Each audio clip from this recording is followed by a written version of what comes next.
Desde que se empezó a trazar la construcción y se empezó a trazar y no se terminaba, se hablaba, se decía, se comentaba y se rumoraba mucho de que la línea 12 del metro venía con muchos problemas.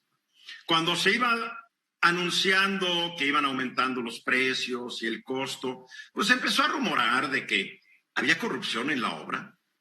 Y ahora, después de la caída de una estación la semana pasada, pues queda claro que algo falló fuertemente.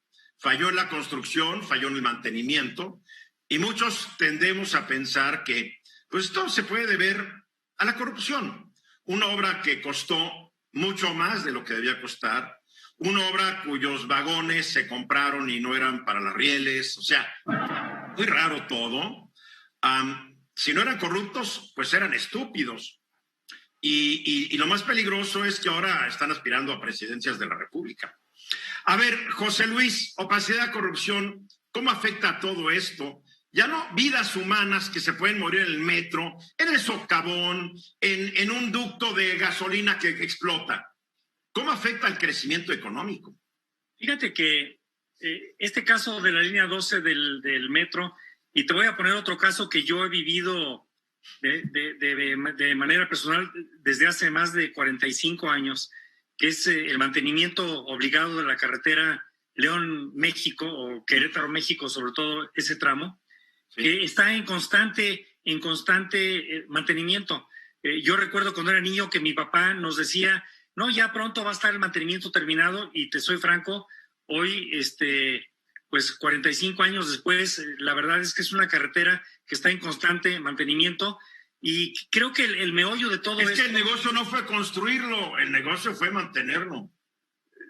Pues todo indica que sí. Mira, yo creo que los mexicanos de cierta manera vivimos condenados a repetir este tipo de acontecimientos, porque de cierta manera nos hemos dado cuenta que la corrupción pues es un cáncer que produce, entre otras cosas, bienes públicos de mala calidad. Y los bienes públicos de mala calidad, Eduardo, pues sí tiene que ver con el crecimiento económico. Yo creo que la corrupción tiene varias consecuencias económicas. Primero, la corrupción y la rendición de cuentas pues son fenómenos que en muchas ocasiones van de la mano, aunque sean distintos, y cuando hay corrupción es muy fácil que los gobernantes o exgobernantes no se sometan al escrutinio de la ley, porque el sistema judicial no es capaz de llegar siempre hasta los últimos responsables. Vamos a ver qué pasa con la línea 12, pero el gobierno le transfiere una responsabilidad enorme a quien llega a ocupar un puesto, y es un problema con consecuencias económicas, porque los proyectos de largo alcance que necesita un país para desarrollarse cargan vicios de operación que se transmiten de una administración a otra y que terminan por afectar el funcionamiento de todo el proyecto. ¿Cuál va a ser el impacto en la productividad laboral por la línea 12, que va a dejar de dar servicio a las 400,000 personas que la venían utilizando todos los días? Pues es una pregunta que todavía no hay una respuesta. Una segunda... Tal vez haya una primera respuesta el 6 de junio, ¿eh? Bueno, ese es un termómetro político que necesariamente, a mí sí me parece, aunque se ha dicho por muchos analistas o inclusive de los involucrados que no tiene nada que ver, yo sí creo que varias personas van a pues acudir a la fuerza que tienen de emitir un voto para, en este caso creo yo, para castigar a quienes piensen que son los responsables. Claro. Fíjate, una segunda línea de análisis es que hay estudios, por ejemplo, del Banco Mundial o de la OECD, que demuestran, por ejemplo, en el caso de México, que México tendría más de un punto porcentual de crecimiento de PIB más o superior si tuviera el mismo nivel de corrupción que Chile, por ejemplo. ¿En cuántos dólares se traduciría eso, un punto porcentual del PIB?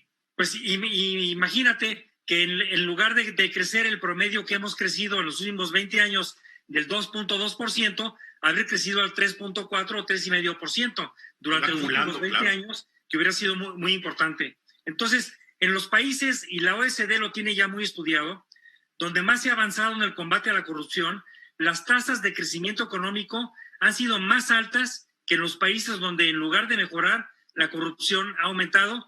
Y bueno, hay estudios que muestran muchísimos casos de muchos países del mundo que prueban prácticamente, si bien no hay una causación directa, pues sí ya es una coincidencia o correlación muy importante. Los problemas más frecuentes que vemos en la corrupción, Eduardo, se dan sobre todo, como en el caso de la línea 12, en infraestructura, en servicios, en salud, en educación y en industrias extractivas. Hay sobreinversión o inversión mal ejecutada, hay costos inflados en la construcción, hay pérdidas para los contribuyentes, hay mordidas, hay precios de los servicios públicos excesivamente caros, hay baja calidad de caminos y carreteras, como di un ejemplo, y en vías de comunicación. Hay servicios públicos que no necesariamente sirven a quienes más lo necesitan. En fin, es una... ¿Qué hay que hacer para cambiar esto? Con riesgo de ser repetitivos. Pues mira, lo primero es que hay que reconocer que el problema todavía existe. Esta administración federal ha dicho que el problema ya no existe y creo que es un paso en el camino equivocado. El índice de percepción de la corrupción, el último que tenemos para México, que es del 2020 de Transparencia Internacional, nos ubica en el ranking 124 de 180 países. O sea, hay 123 países menos corruptos en el planeta que México. Y segundo, tiene que ver mucho con el tema de la impunidad.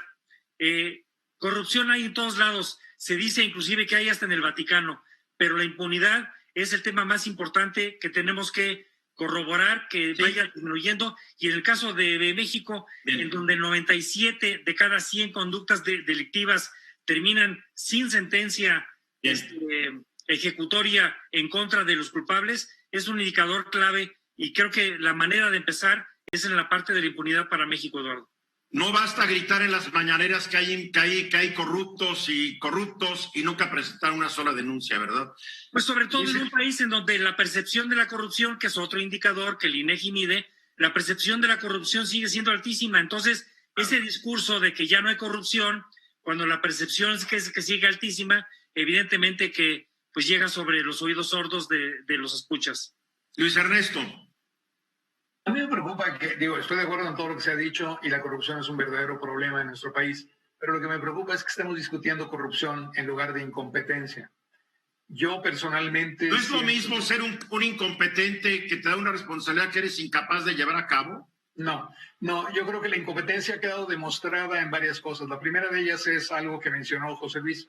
Efectivamente puede haber corrupción en el repavimentación constante de la carretera México, Querétaro, León, San Luis Potosí, etc. Sin embargo, la carretera está siendo todo el tiempo cuidada y por lo tanto hay menos posibilidades de problemas como los que vimos en el metro.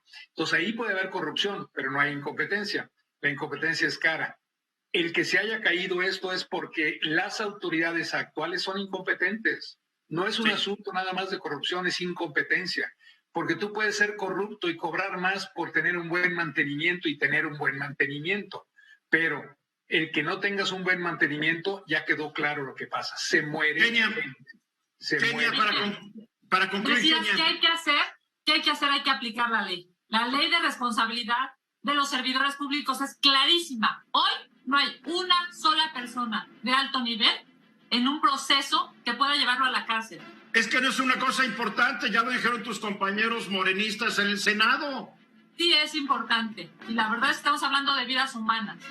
Pues sí, una es demasiado. Esta fue una producción de Grupo Fórmula. Encuentra más contenido como este en radioformula.mx.